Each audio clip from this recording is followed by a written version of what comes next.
Hello, everyone, and welcome back to another episode of Record Live. It's great to have you with us today. I tell you what, it's getting to that time of year when there's everything on at the one time. It seems like every weekend, every weekday seems to be packed with family things or events and things that are happening at the end of year. And the church is no exception. Recently, we've had end of year meetings here at the South Pacific Division, and some very important decisions have been made, which is very exciting because today we have the president himself, Pastor Glenn Townend, joining us to share a bit about what's happened in the South Pacific Division this year and going forward. So, Pastor Glenn, thank you so much for joining us today. Hey, it's really good to be with you, Mary Ellen, and also with Jared. Yeah, well, we're really excited to jump into this conversation and just really hear about, what's happening in our church, because I think a lot of people watching are very, we're just in that local church level. We don't know really what's happening at the SPD at a higher level sometimes. So yeah, just really good to kind of get your stance on things. But before we jump into it, I just want to know, for all those who don't really know what the end of year meetings are about, what happens during those meetings and sort of why do we have them? Okay, well, we basically have meetings for accountability to make sure that we're sticking to purpose and how we're going on our purpose. And so in our division, we have lots of companies by limited liability. So we have lots of annual general meetings for places like Division Services, which does all of our insurance, or Avondale University College, or Sanitarium Health and Wellbeing Group, the Adventist Healthcare Limited, which is the Sydney Adventist Hospital. They all have annual general meetings, and there's a number of others. And again, it's reporting on purpose, it's reporting on finances, constitutional changes, maybe board member changes. That the members or the stakeholders actually vote on, and the stakeholders are various elected members of the executive committee.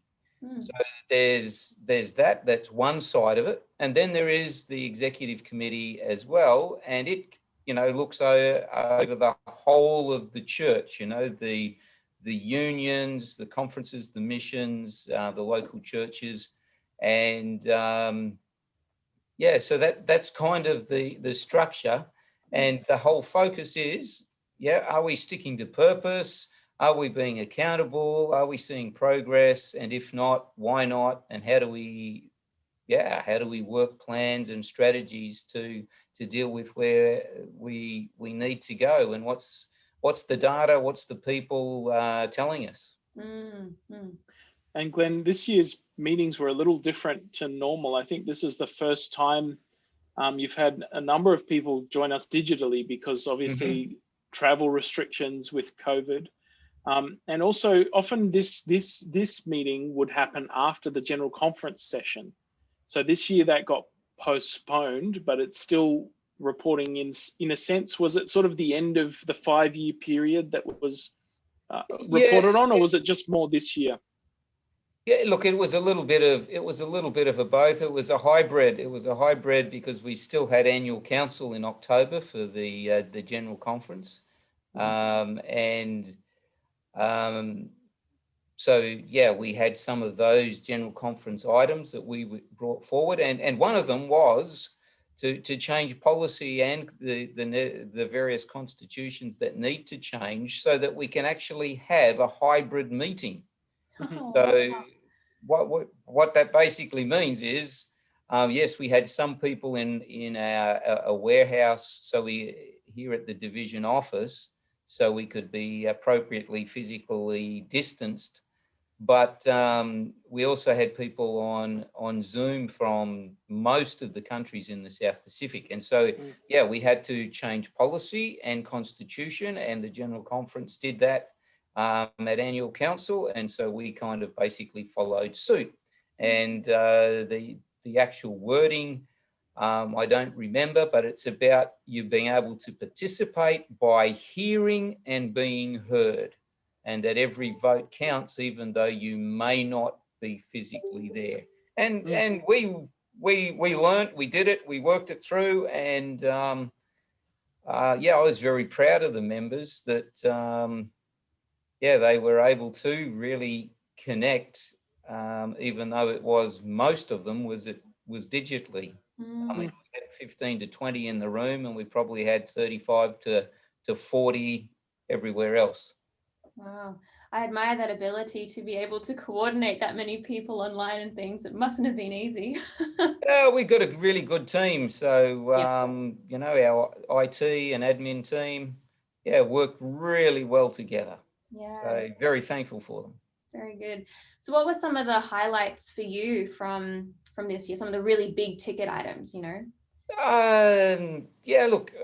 I guess American Samoa, when I was president of Trans-Pacific Union 6 years ago, well, that's when I had left, but, probably 8 or so years ago, maybe, it'd be toward 8 years ago, they were very keen to American Samoa to be their own mission. They were part of the Samoa Tokelau mission. And they're saying, look, we have a different, we're a separate country. We would like to do that. But all of their stats in growth in membership, growth of churches, debt of their school, enrollments low, there was no way that we could, allow that. But we did say, okay, here's some of the criteria in policy that you need to meet to become a mission, and go to it. And over the last 5 to 6 years, they have really put their a whole lot of effort into it, and they've started 5 new churches, and all of them have buildings. Wow. The debt issues that they had at their academy, Iakina Academy, is gone. Student numbers are up. Baptisms went up. Tithe and offerings went up, even during the pandemic this year. So American Samoa, we voted to say that they can become their own mission because they met the criteria, and that's really, really good to see. It's a little bit similar. It just reminds me of, Avondale University College had to meet all those requirements as well recently. So it's just another, it's very exciting for them. Yeah. And it's good to see, Glenn, in such a challenging year that a good news story like that can come. These guys have met some of the challenges that they had to, and they've got that little bit of, reward for that, I guess. What were some of were there any other sort of things that stood out as sort of highlights? Yeah, look, we voted at the beginning of the year a COVID package that could be used or needed if, situations in the institutions and missions suffered. And we set aside a significant amount of money by making savings in other areas of our budget. But we've only spent about half of it, which shows you that things are going fairly well. Now, Avondale University College, you mentioned, with their shutdown of their residential component for a significant amount of time, really put them under significant financial stress. So we were able to give them a grant to help stem their challenges of loss of income. And then just more recently, there are international students at Avondale, at Fulton, and at Pacific Adventist University. And all of them have to travel back and forth and then quarantine for 14 days. And you want to pay school fees or uni fees on top of the quarantining. And so we've set up a system where a grant where the universities can actually, with international students, are able to cover the costs of their quarantining and some of those extras, so that the student and their families or their government only pays for their fees. So we can keep the numbers up, because there's no way that we want a reduction of graduates, because that means a reduction and a hole in our workforce down the track. And so, yeah, that's another way of how we've been able to support people through COVID. It's two particular missions that have a lot of tourists as part of their economy, Fiji and Vanuatu. French Polynesia is the same, but they've had their borders open and hasn't been so bad. But yeah, some income has dropped in these other places, and yet God's people are still there, faithful. The biggest challenge is the drop, not of tithe, but of offerings. And the General Conference is actually, it is funded more out of offerings than tithes. Oh, wow. And so their income is down significantly. And so, yeah, we spent a bit of time talking about stewardship. Christina Hawkins, our stewardship director for the division, Rod Brady, treasurer, and yeah, just talking about how we can challenge people that offerings are just as important, because the whole mission global work is funded more through offerings than tithes. Glenn, what about some of the challenges of COVID-19 for the church? And apart from, I guess, just the finances, have you seen any other challenges and how I guess you said that the meetings looked at mission and purpose, but has that changed at all because of COVID-19 this year, or how are you addressing some of those? No, not at all. And I think the church this year has shown its creativity, and this is right across the division. The use of media has worked significantly well. Live streaming, FaceTime, Zoom. Yeah, I mean, I only, since March, I only preached for the first time in front of a real church with real people last Sabbath. Wow. But I've done lots of Zooms and FaceTimes, and been at Adventist Media, and they've done recordings and sent it all over the place. And so I believe we're doing much better in the digital social media presence and evangelism, which I think is great. I do think that there are some people who have perhaps used this situation as an excuse to kind of skip church and become just, searching online for the best preachers all around the world kind of thing. And yet there's been others that have had more, house groups and picnics and kind of bringing people together in smaller groups. And yeah, stories from all around the Pacific and Australia, New Zealand about that. I mean, at the beginning of the year in Papua New Guinea, we were supposed to have the PNG for Christ and 2,000 simultaneous public evangelistic programs. And, that was really disappointing that it couldn't happen. But Papua New Guinea, their membership has grown exponentially despite that, because of the small groups. Well, because of the pandemic, people have been worried. Like every place, there's been an increase of interest in the end of the world, and what's this all about, and is there a God, and can we have hope, and all of that.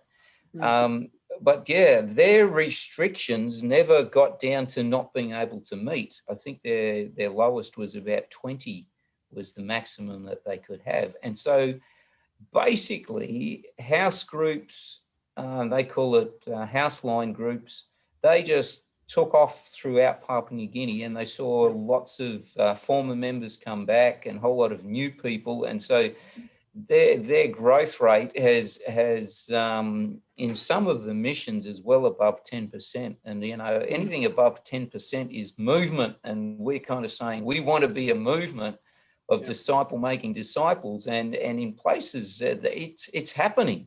And so, it's been a challenge not having the public programs, but they've done it in their small groups, their Bible reading groups and all of that. And they're still looking forward to, at some stage, having a whole lot of international people from Australia, New Zealand, the rest of the Pacific and the US to come and support them.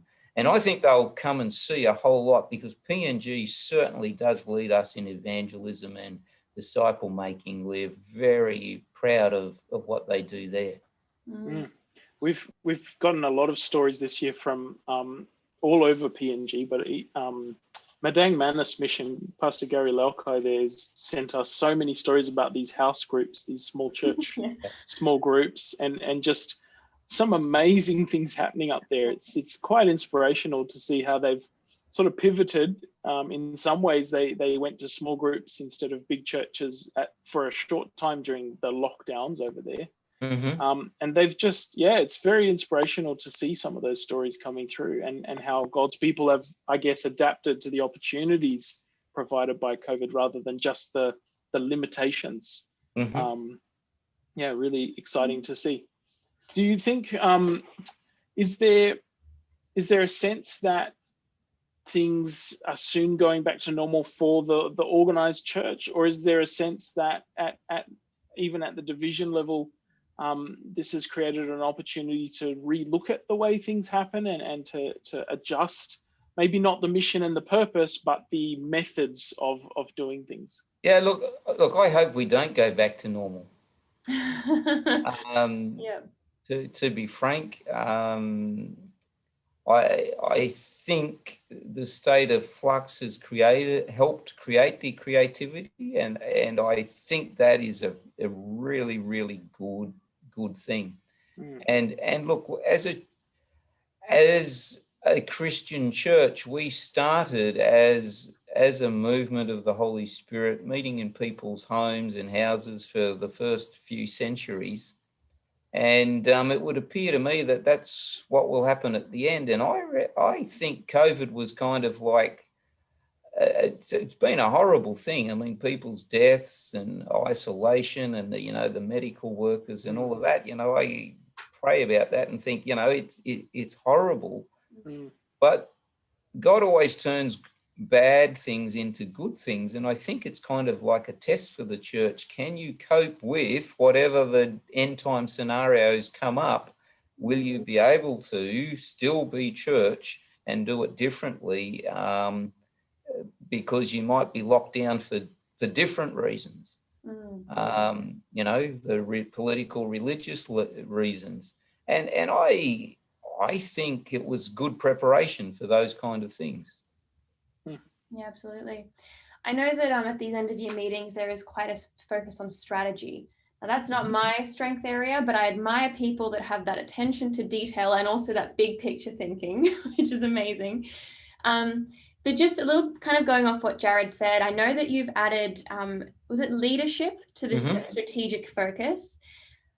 First of all, how has COVID sort of changed that strategic approach? And also, why did you add leadership to that strategic focus? Okay, so I'm not real good on the detail either, Mary Ellen. Okay. I'm not too bad at the bigger picture, but so we have a team that works on it, and I can thank people like Calvin Dever. The strategic focus and how we haven't had a division-wide strategic plan for quite a while, and so we wanted it not to be, we've always had a division office strategic plan, but not something that covers the whole of the division and that really has ownership and buy-in. It's been many years since that's happened. And so COVID actually helped. Okay. In that we could get people via Zoom. Now, it's not as good, because it's better to come together and start brainstorming and working through what we need to do and work on in a strategic plan, face to face. But at least because of people being restricted to travel and whatever, they had a little bit more time. And so there were lots of hours via Zoom that we had people from all around the Pacific joining in and discussing various aspects of the church, like community development, communication and media, health ministries, and the various, what's our strategies for all of those? How does administration and governance support happen? And so there were all of these arenas, which we call them, that we looked at. In this last 5 years, we've been focusing on disciple making, media, health, and mission to the cities. Mm-hmm. And as we've been doing that, we've realized and looking that leadership development and creating a leadership culture is really, really significant and important. Planning for the future is all about planning for new leaders and developing new leaders. And I know I've had people in my past that have really helped me and mentored me and given me opportunities for further study or different courses and that. And we could see that was needed across the division, not just in pastoring, but in teaching, in the various levels of education, in health food, in hospitals, in clinics, in business, in accounting, in all of the services, and everything that we provide. If we can kind of get a framework together and a process to build a leadership development culture. And so, we had people from all of those different entities, from healthcare and food manufacturing, with sanitarium, and all the different cultures gather and spent months via these Zoom meetings building this new capability framework, a pilot program to develop leaders, a budget to go forward that meets the strategy. So that's why leadership was a part of it, and that's what we've done. And people responded very positively to it at the year-end meetings and said, if you can make this happen, this will really make a difference. Well, we're determined, and there's good buy-in, so let's see what happens. Wow. It's really important. What about Glenn? I understand, for those that were following the annual council meetings from the GC, there were some reports coming from Archives and Statistics, David Trim, about retention. It's often on the radar at these sort of meetings, membership retention. It's a challenge for the church worldwide. And I understand our secretary report gave some of those statistics in terms of what's happening in SPD. Can you run us through sort of what some of those numbers are looking like, and perhaps what the plan is going forward to either do better or to address some of those concerns? Look, one of the ways we have been addressing it in the past, Jared, is that the way you become a disciple of Jesus can affect the way you leave. And it's for me, it's not just information transfer. It's actually a process of transformation of the heart, in Jesus Christ. And so, if you just focus on the teaching of content, there's no guarantee that teaching actually brings about the transformation that Jesus says the gospel does. Now, I believe in teaching. It's one of my spiritual gifts. So I've been told through surveys and other people and that. But it's about, the purpose, and not just on information transfer. And so we're looking at more relational type, group type evangelism, where we believe that connects people a whole lot more. And in Papua New Guinea, that's where they have the biggest challenge. For example, in Australia, the stats are 1 out of every 7 people who join the church leave. In Papua New Guinea, it's 1 out of every 2. Wow. Okay. And so during COVID, when they weren't able to do the big public evangelism projects, and you've heard the stories, they had these smaller groups, and we've had dozens of people say to us, and this is not just in Papua New Guinea, it's elsewhere, we don't really want to go back to our big church because we're just a number in a pew. In these groups, we're a person who is known, and we're involved in the different community activities and evangelistic activities that our little group is doing. And we like that better. And I think the way to grow big and retain is to go small.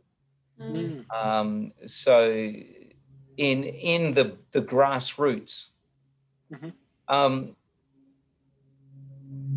So with Papua New Guinea, one of the challenges, we had a Papua New Guinea Union Mission Commission survey to look at it, because that's the area where it is the biggest challenge. 1 out of every 2 dropping out, backsliders as they call them there, and then also looking at some other stats.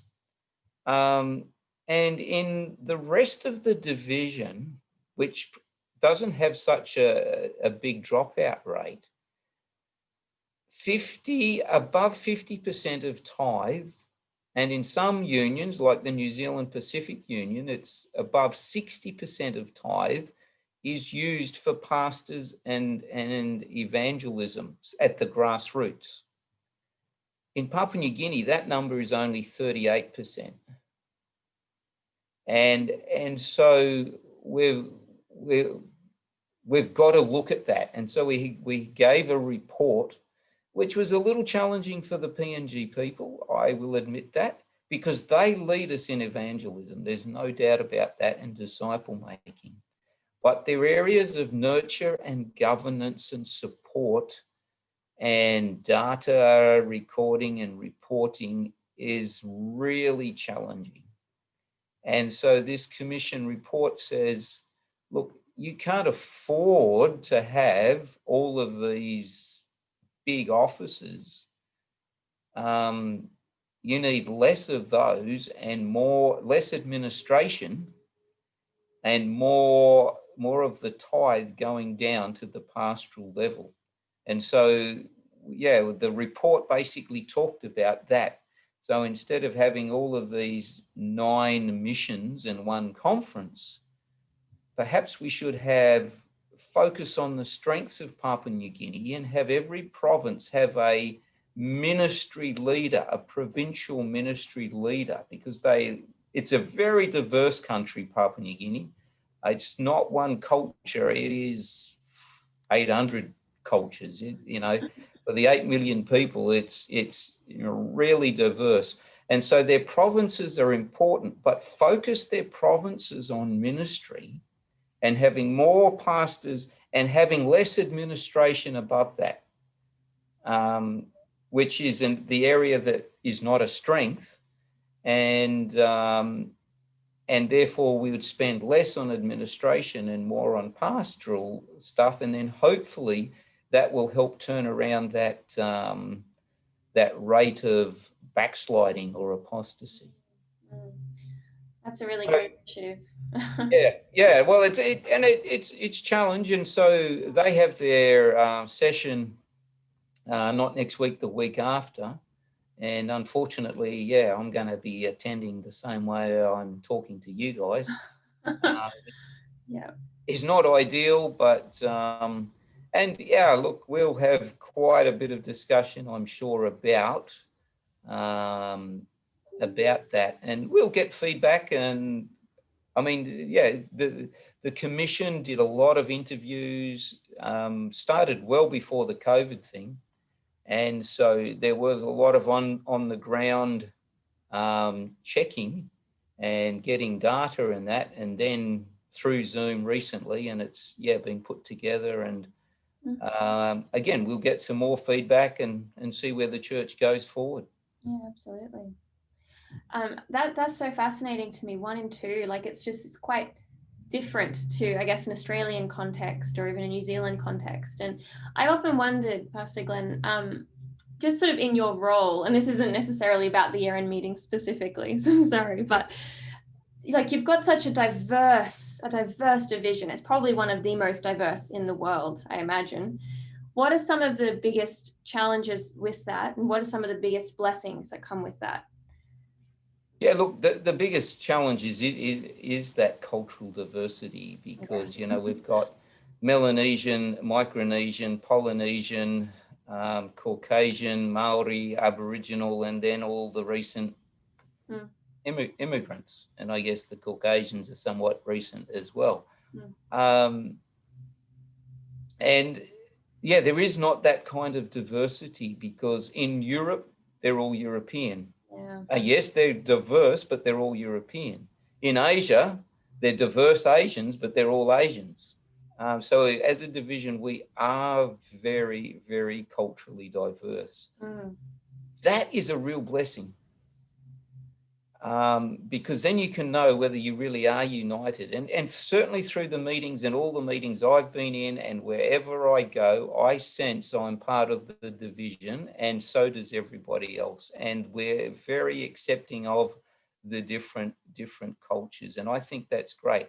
And I think the other blessing is that if we as church leadership can learn to understand and minister cross-culturally, there are numerous studies, not just in mission and church, where people who understand the diversity of culture and can do their work across cultural well, they're going to serve and grow and develop better. And that's part of our leadership development, actually.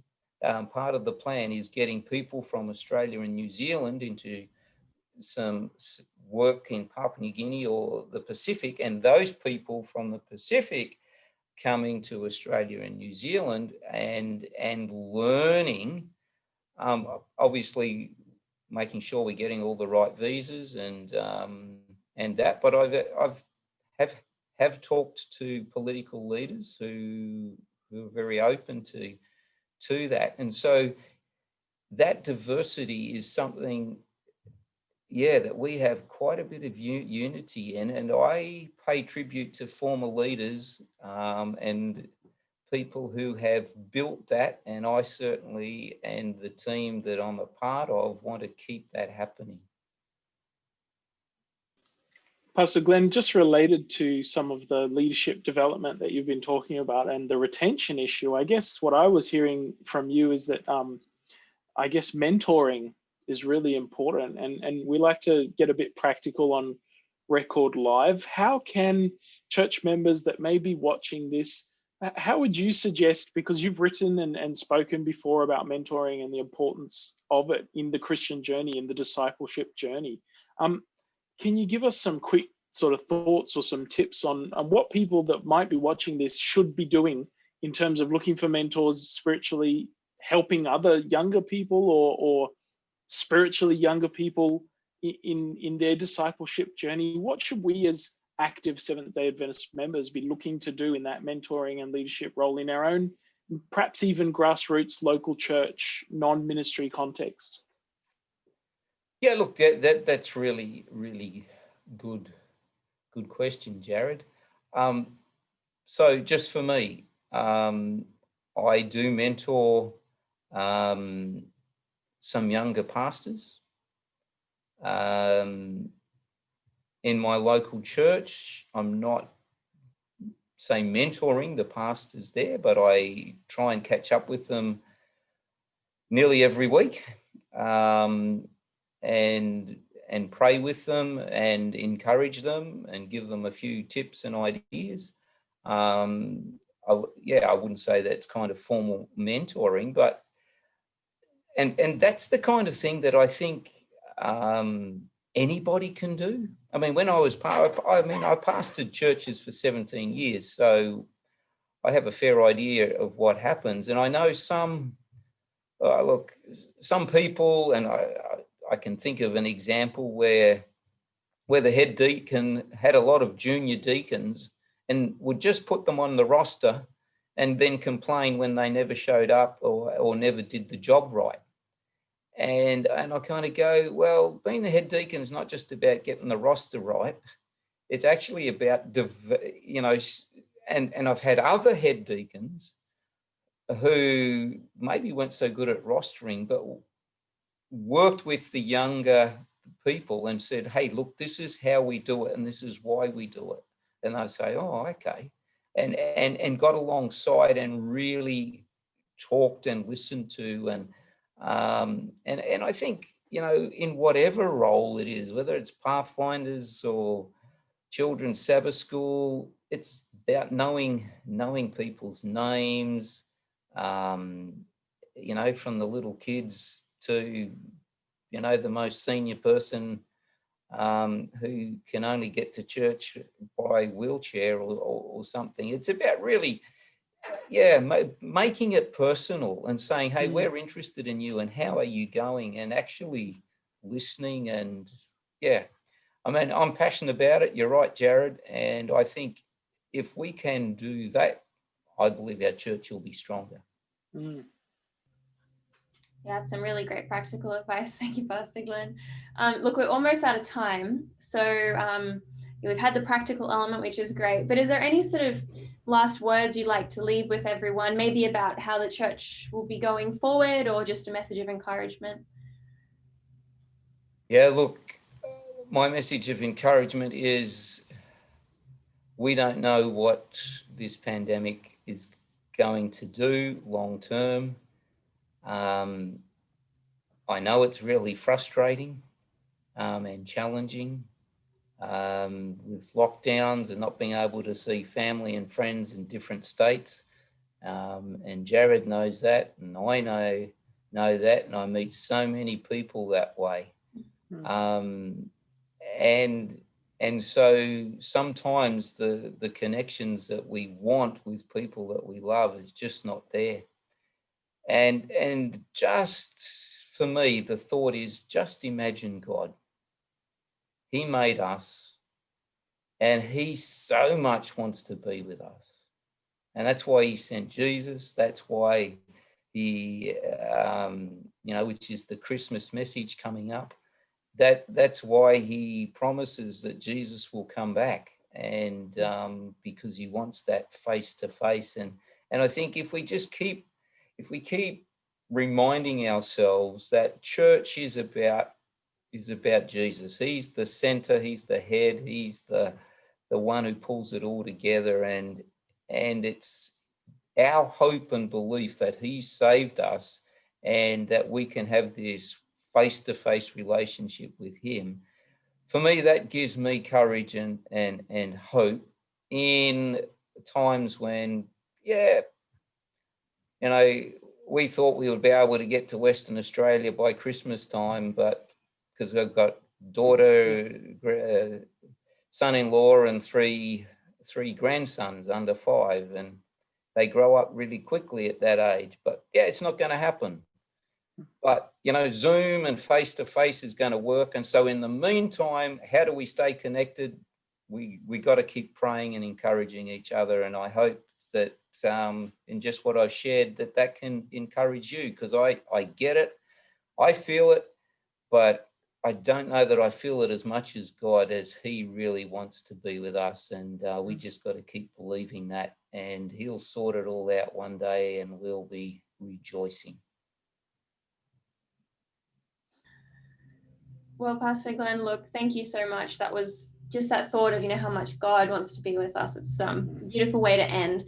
But before we go, for everyone watching, Pastor Glenn, you are hosting a very special program this Friday night. Do you want to just give us a couple of details on that to close? Yeah, sure. Friday the 20th or Thursday the whatever in the other side of the date line because we're a very diverse division as far as time-wise goes. We operate in 2 different days at the same time. But yeah, you will actually just won't hear it from me. And I think you'll hear it better from us as the people of the division of what God is doing. And yeah, we're having a new host. So there's going to be 3 of us this time. So that's something to look forward to. And we're actually crossing live to a couple of different places and getting live stories. So yeah, we're developing the hashtag We Are the Church, and the stories are still really inspirational. So I do hope people can be a part of it. That's amazing. Crossing live. That's so exciting. I can't wait to tune in.